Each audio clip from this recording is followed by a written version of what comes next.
19 सितंबर 2023 का दिन हमेशा याद रखा जाएगा, क्योंकि इस दिन ही पुरानी संसद भवन को अलविदा कहा गया और देश को नई संसद भवन मिली। नई संसद में 27 साल से रुके हुए काम का आगाज हुआ। आगाज भी ऐसा कि मिशन 2024 के लिए मास्टर स्ट्रोक बन गया। दरअसल नए संसद भवन में लोकसभा की कार्यवाही में सरकार ने पहला बिल पेश किया। पहला ही बिल महिला आरक्षण से जुड़ा है। इसे नारी शक्ति वंदन अधिनियम नाम दिया गया। केंद्रीय कानून मंत्री अर्जुन राम मेघवाल ने इस बिल को पेश किया। इस बिल में लोकसभा और विधानसभा में 33 सीटें महिलाओं के लिए आरक्षित करने का प्रावधान है। इसका मतलब ये हुआ कि अब लोकसभा और विधानसभा में हर तीसरी सदस्य महिला होगी। अब सवाल ये उठता है कि इस बिल की बड़ी बातें क्या है और सीटों को लेकर क्या बदलाव होगा। तो आइए ग्राफिक्स के माध्यम से आपको समझाते हैं। लोकसभा में इस समय 82 महिला सदस्य हैं। इस बिल के कानून बनने के बाद लोकसभा में महिला सदस्यों के लिए 181 सीटें महिलाओं के लिए रिजर्व हो जाएंगी।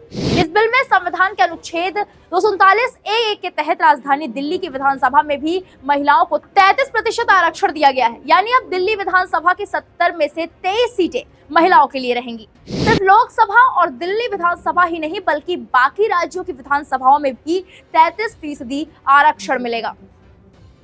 इस बिल के तहत लोकसभा और विधानसभाओं में महिलाओं के लिए आरक्षण 15 साल के लिए मिलेगा। 15 साल बाद महिलाओं को आरक्षण देने के लिए फिर से बिल लाना होगा। अब सवाल यह है कि SC/ST महिलाओं के लिए क्या है, तो बता दें, SC/ST महिलाओं को अलग से आरक्षण नहीं मिले।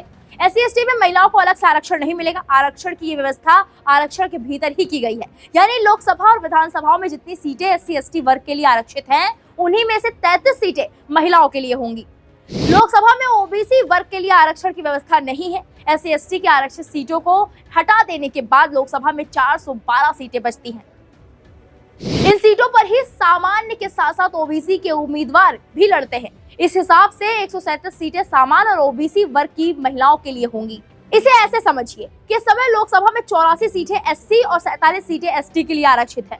बिल के कानून बनने के बाद 84 SC सीटों में से 28 सीटें SC महिलाओं के लिए रिजर्व होंगी। इस तरह 47 ST सीटों में से 16 ST महिलाओं के लिए होंगी। अब सबसे बड़ा सवाल, क्या अनारक्षित सीटों पर नहीं लड़ सकेंगी महिलाएं? तो ऐसा नहीं है। जो सीटें महिलाओं के लिए आरक्षित नहीं होंगी, वहां से भी महिलाएं चुनाव लड़ सकती हैं।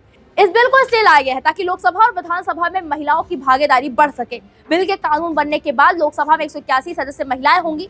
इस समय सिर्फ 82 महिला सांसद ही हैं, लेकिन अगली बार से महिला सांसदों की संख्या कम से कम 181 तो होगी ही। वहीं राज्यसभा और जिन राज्यों में विधान परिषद की व्यवस्था है, वहां महिला आरक्षण लागू नहीं होगा। अगर ये बिल कानून बनता है तो ये सिर्फ लोकसभा और विधानसभाओं पर ही लागू होगा। अगर ये बिल कानून बन भी गया तो भी अब इसे लागू होने में समय लगेगा।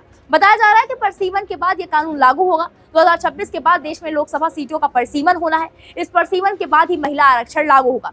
यानी 2024 के लोकसभा चुनाव के समय ये कानून नहीं होगा। सांसद और अधिकतर विधानसभाओं में महिलाओं का प्रतिनिधित्व 15% से कम है। सरकारी आंकड़ों के मुताबिक 19 विधानसभाओं में महिलाओं की भागीदारी 10% से भी कम है। मौजूदा लोकसभा में 543 सदस्यों में से महिलाओं की संख्या 78 है, जो 15% से भी कम है।